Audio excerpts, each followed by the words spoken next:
Hello and welcome. So we're going to be starting off our little challenge this week, and obviously you've joined this group because it says conscious business, six figures and beyond.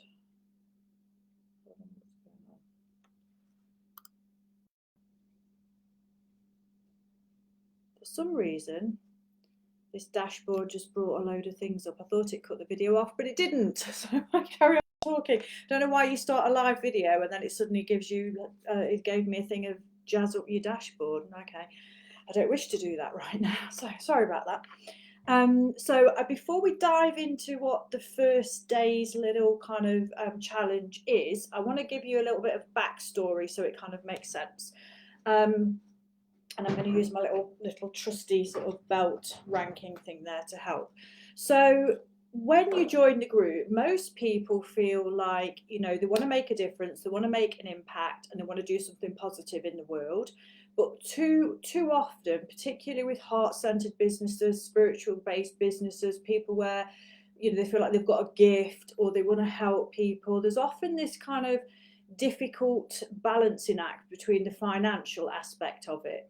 So I've worked with people in the past that have been told, oh, it's wrong to ask for money for your gifts, or you can't ask that much, that's too expensive. Or then we've got right at the other end of it where you've got a very yang kind of take on business, which is, you know, charge as high as possible, get through as many people as possible. And obviously digital marketing has got a bad rep because of that, because people have been put through the ringer of so many different kind of courses and programs. A lot of people have, you know, what you kind of call program fatigue.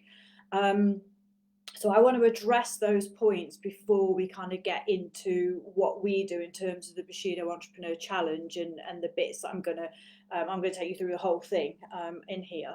But what's really, really important is you'll find we'll often talk about the yin and the yang. So I'm going to give you a quick sort of synopsis on that. The yang side is obviously your action. So that is you going out there and doing something, and that will be structure, systems, strategy, all that kind of stuff. Your yin side is where the creativity comes in, where your mission comes in, and it is more to do with like your insights, your intuition, your imagination. It's more that kind of thing.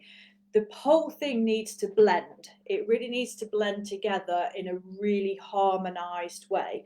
So I know for a lot of people, they join groups or they join marketing things because it's this instant thing of like, how can I get more clients, or how can I make more money, or how can I sell more products and so on, which is great. There's nothing wrong with that, of course, because everybody needs to have that kind of financial cash flow and things to keep going.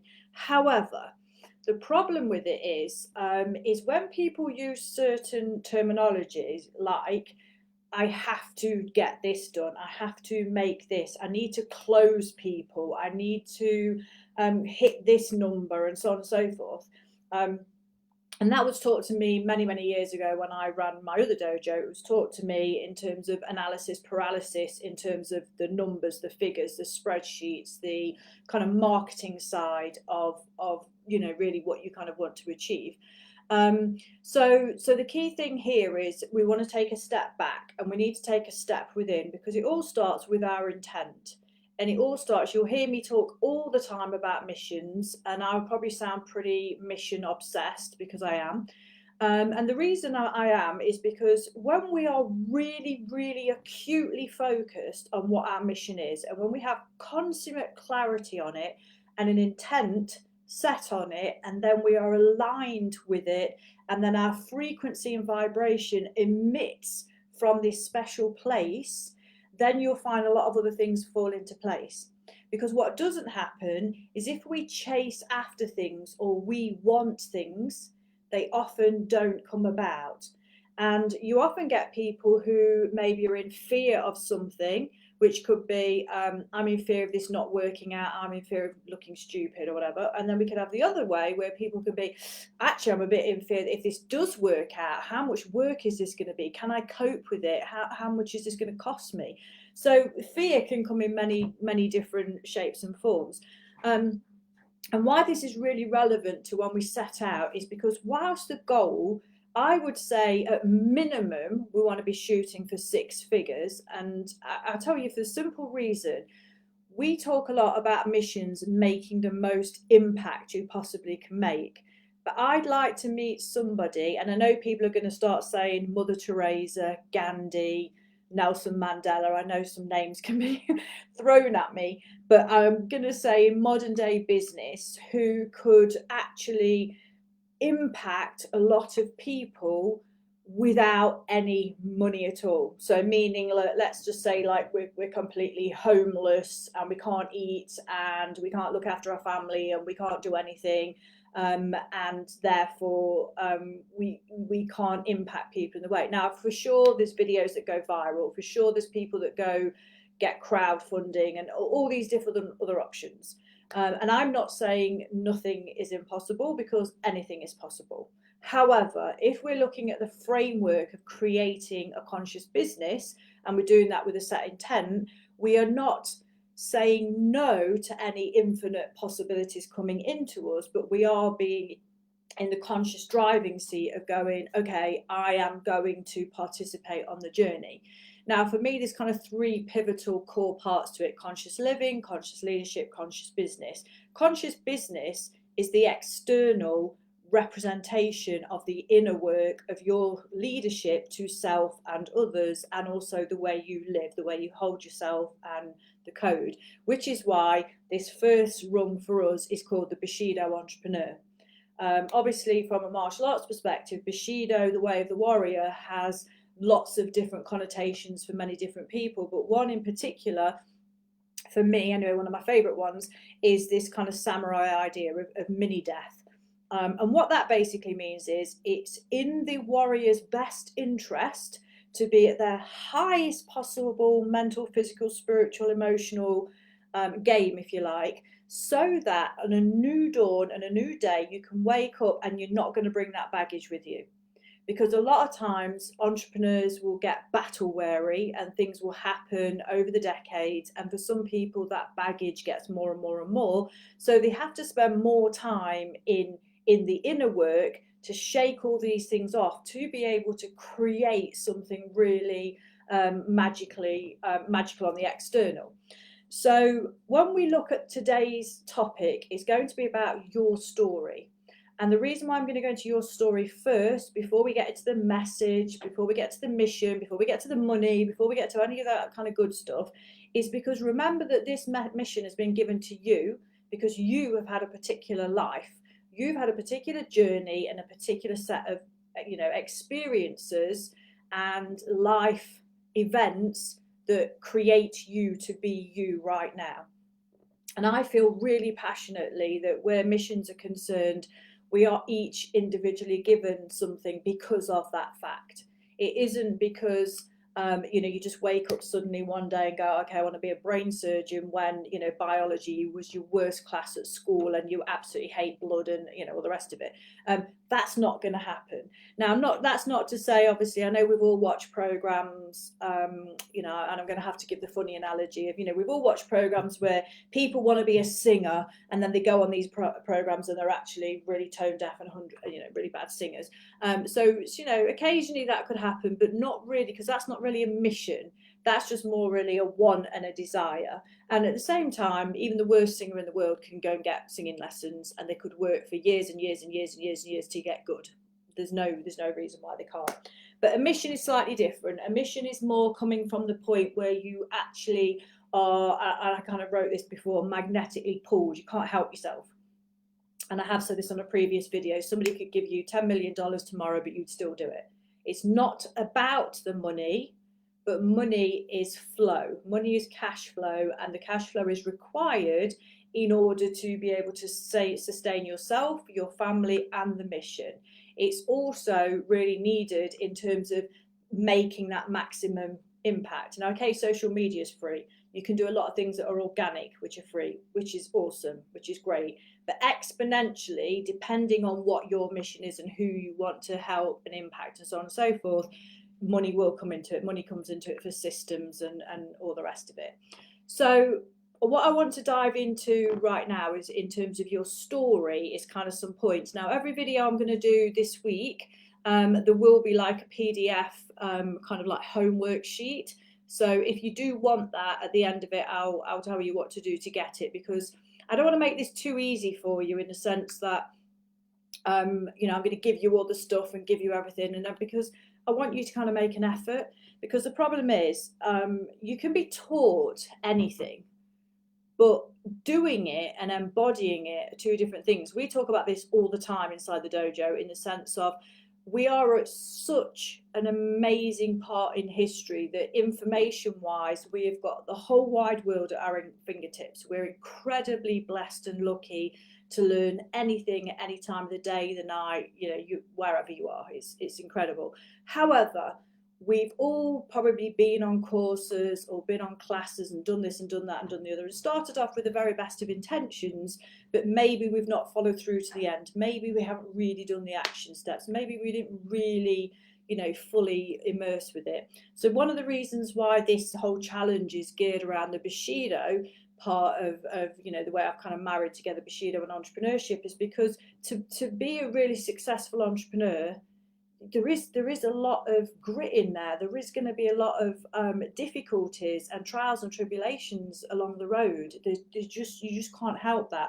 So for me personally, the reason why I kind of use all the belt systems and stuff from a martial arts perspective is because to get to black belt and beyond, which is the 6 figures and beyond, you've got to be aware that there is some, you know, steps to climb, ladder to climb there, and also it doesn't stop there. For us, from a black belt perspective, most of us, we see, you know, I'm a master instructor, so for us, the black signifies the beginning, not the end. For most people that go out and train for 3 to 5 years to get the black belt's the pinnacle, and then they're done, because that's something they want to achieve. And there's nothing wrong with that. There's nothing wrong with that at all. But at the end of the day, that isn't where mastery lies. Mastery relies in the you know, the bit afterwards. So what we want to really dive into today with stories, and some of the quickest ways to do this is obviously, it's quite difficult and daunting if we just say, right, just stick your whole life story down on a piece of paper. We'd all be going, oh my God, where do I start? So one of the quickest ways to do this is to give yourself a timeline. And just get a big piece of paper, whichever way you want to do it, and or you can mind map it, or however's good for you. And you really want to kind of do, you know, like 0 to 5, 5 to 10, 10 to 15, 15 to whatever, or 0 to 10. Group it in ages, and anything significant you want to put in there. For some people, they might have moved country. For some people, their parents might have divorced. For some people, they might have changed school 50 times. You know, whatever it might be for you, all in the adolescent years. Then you want to start putting in, you know, kind of like experiences, traveling, whatever. And then you can sort of go back to it and start layering it. Now, you can do this in several ways. You can do one big timeline. I've known somebody do this before, where they actually had a great big sort of 6-foot table, and they had this great big roll of paper, and they sort of went down this kind of chronological thing. Or we can do it where I've also seen somebody do it more as a vision board, where they sort of grouped it into different areas and used different coloured sticky notes so that they could see, you know, kind of, this is a bit of my personal journey. This is kind of where I went into this career, where I changed to that career, and they could sort of see more of a circular. And then I've also seen it done where somebody's done it more in columns, where we've done this sort of trajectory of the chronological, and then we started to add another layer and another layer. And those other layers can be headed up. So they could be things like, you know, my actual, you know, physical journey of where I was born, where I've moved to, and all that kind of stuff. Academic or career. Then we can start to add on things like, you know, traveling, life experiences, and so on and so forth. But what you want to end up with is this tapestry, so that you can look at it and go, that's really interesting. So I did this, that kind of led me into that then led me into this. And now my mission actually is amalgamation of all those things. Because sometimes, you know, I've spoken to thousands, literally thousands of entrepreneurs over the years, and sometimes people can't quite put together or piece together. Obviously, I've got braids in my hair, plaits, so I always kind of call it plaiting. And sometimes people go, okay, well, I started off over in this industry, but I'm kind of over here now, and I'm struggling to see how that relates. Well, it always relates, because there'll be some reason and there'll be some juiciness of what you got out of the experience, good or bad, that you're now bringing into this. So, for example, I want to use this example. So, somebody in our team had an engineering background and then moved into transformational. So, on the surface, somebody's going to go, "What's that got to do with that?" But it's got everything to do with it because of the way the person thinks, the way they problem solve, the way they address people is very significantly different to if somebody came through a path where, let's say, they were a creative writer or somebody who was an artist or something like that. So everybody's background has got some really key points to it. And what you want to do is like just list it down. Don't worry about weaving all that together today. You don't need to do that. What we want to do just at the moment is have that raw data out onto paper. I mean, personally, I prefer it out in front of me because I like to be able to see things and I like to be able to get different coloured pens and things like that. But obviously, however works for you. You might be somebody who wants to do that digitally in mind mapping. You might be somebody that wants to do that in a spreadsheet, in columns, you know. You might want to work on a Kanban board, you know, whatever's good for you. And you might want to experiment with that as well. And remember, this document you keep as the raw form, and then you're going to keep updating it. So that's the first point. Now, something really important to now do, and again, you might want to colour code this, is look at the low points and the high points. And most of us have got them. And if you're unlucky, like most of us entrepreneurs, we have tons and tons of dips, you know, and the things that you're like, oh my God, you know. So, and they could be from quite mild ones to quite devastating ones. They can, you know, they can be from all kinds of things. They can be financial, they can be health, they can be relationships, they can be anything you can possibly think of. So next we want to colour those out and kind of go, you know, what has been my toughest times, and let's kind of colour code them. Now we want to look at our highs. You know, what's been my point where this really created a high? Because for most of us, we might have some dips, but then there'll be some high points. And I'll be honest with you, most entrepreneurs have quite a lot of this. I've rarely met any entrepreneurs where it's gone straight away to Mars and back, and they've gone, oh, that was nice and simple. I'm a billionaire, and you know, and everything was hunky dory. Never. And people I've met, the more millions they've had, and I've had lots of mentors that have been multi-millionaires right the way up to like earning 100 million, and they've all said the same. People always think that if your business is making more money, it's easier. Now, of course, it's easier than the person who's making no money. Of course, having income and being able to pay yourself is obviously a damn sight better than not. But don't think that it doesn't come without its problems. And the reason why I want to make a note of that is when we say 6 figures and beyond, because remember, there's two things going on here. Whatever your vibration and frequency is operating at right this minute is what you're going to be bringing back in. So if you're operating at 100, 200, 500, $1 million kind of vibration, then you are going to be able to create that. If you are not, let's say you're operating at $50,000 a year vibration, but you want to make 500,000, then there's disparity. And this is where it's really important for us to see what have been your trials and tribulations throughout, from childhood upwards. Most of the time, I'm not going to say on every person on the planet, but for most of us, most of the traumas are going to have occurred when you were younger. That doesn't mean that you can't have had things happen to you when you're older, because of course you can.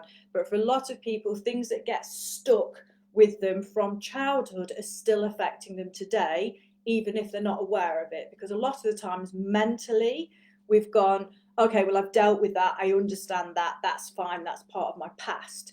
But again, as I keep coming back to, energetically speaking, that could still be running some program within you that's going to mean that you keep doing this and hitting this sort of glass ceiling. So it's really important to kind of get those things down on paper so you can see it first and foremost. The next thing we want to do is look about the path to the mission. So you might have something where the mission, and I'll explain a little bit more, I'll go into depth on mission day, but today what I'll say about the mission is the mission, and I am going to give you this now actually, because you can start to think about it.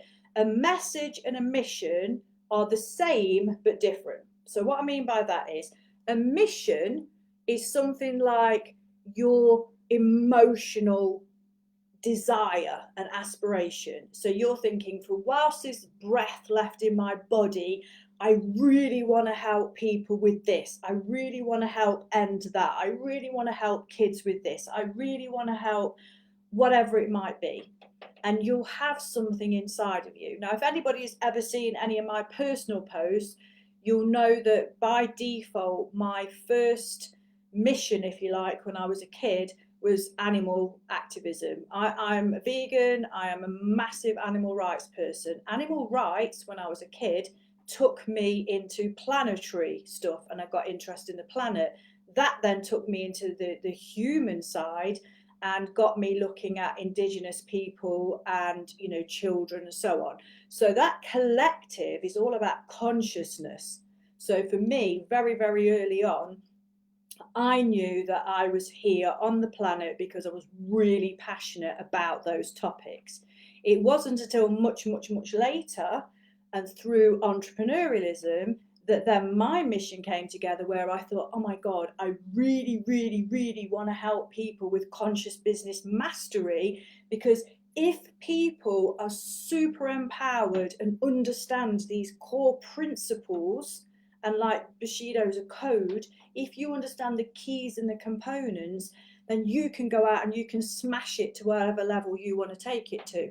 And again, that's different for different people. Some people might, you know, come and work with us and they're like, okay, well, I want to work with, you know, 5 companies a year because they're doing really in-deep work with a company. Other people might go, okay, well, I've got a digital product and I want to sell that to thousands of people. Somebody else might come along and go, well, I want to be a speaker, so I really kind of want to be in person with a room full of 100 people or 500 people, whatever it is. So we're going to go on to your medium another day.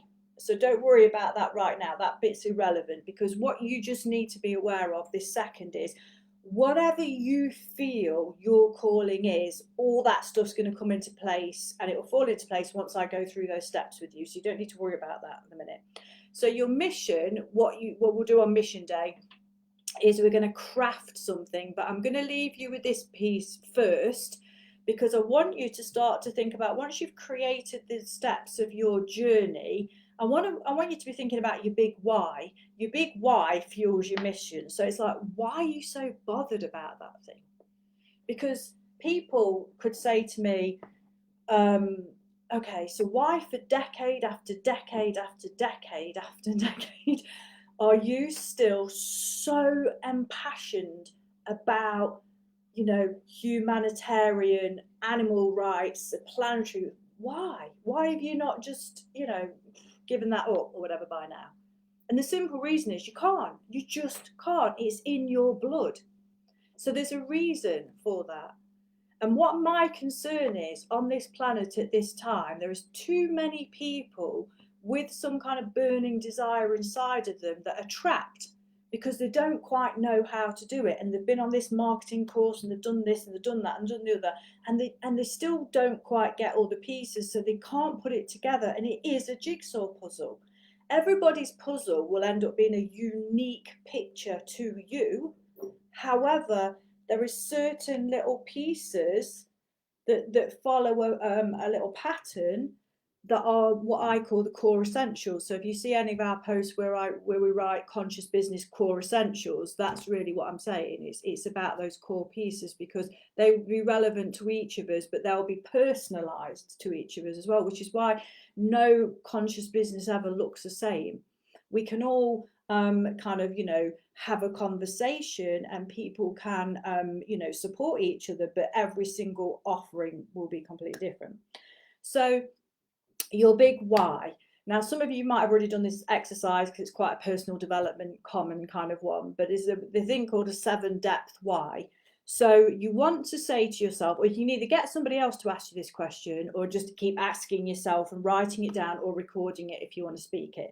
But basically you'll say to yourself, so, and let's just take my one. So why are you so bothered about conscious business? And then obviously I'll answer it and I'll say, oh, because I really think it's important to get these tools into people and la la la la la. Okay, so why is that? And then I'm going to have another answer. Okay, so why is that? And we're going to keep on going with the why right the way down. And 7 is been typically sort of tipped to be the tipping point where the true essence comes out. And for a lot of people, it could be, I remember listening to somebody's really powerful one where they'd grown up a lot, in poverty.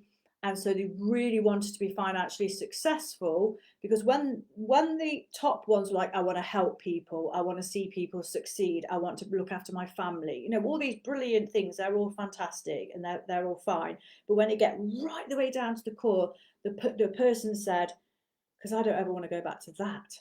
I don't want to ever be in that situation that was as a helpless child, when I couldn't do anything, but we was homeless and we didn't have anywhere to stay, and that feeling that child had. And that's quite a common thing, which is why I say a lot of this stuff goes back to childhood, because it's your childhood experiences that are very formative. So we want to do 2 things today then. So there's going to be 3, but I'm going to give you 3 every day. But the first one is let's chronologically, let's just pound out the story. It doesn't have to be perfect today, because you can just keep on going with these things that I'm going to give you. So we're going to get all that story down. Then we're going to look at the big why. And then we're going to start to look at the mission. I'm going to go more into kind of mission, brand, and messaging over the next couple of days.